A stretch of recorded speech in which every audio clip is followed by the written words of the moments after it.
الرحمن الرحيم. أنا أريد اليوم أن أقول بأن غزة لا تحتاج مال، لا تحتاج طعام، لا تحتاج أي شيء، فهي فقط تحتاج وقفة كل العالم معها، تحتاج وقفة رجل واحد من أجل تحرير غزة.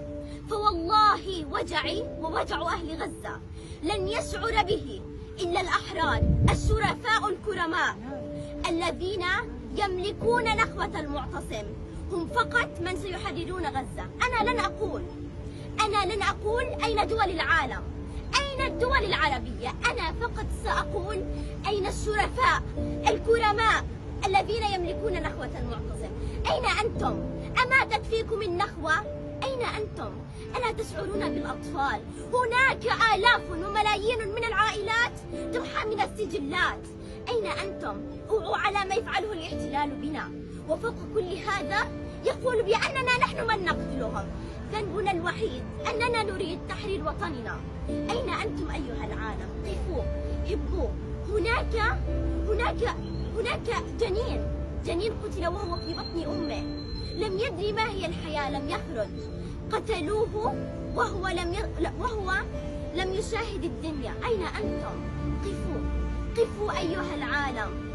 هناك أطفال، عائلات، شيوخ ونساء يقتلون بلا أي سبب يذكر، وعلى ما يفعله الاحتلال. نحن نحتاجكم، نحن هنا نريد وقفة رجل واحد من أجل تحرير غزة.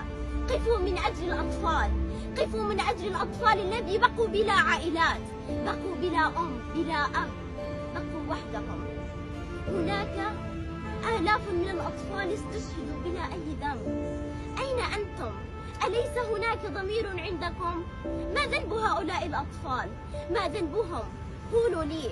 أنا سأقول لا لغزة، لا تحزني يا غزة، يا عروسة فلسطين، فلن يشعر بك إلا الكرماء الأبطال.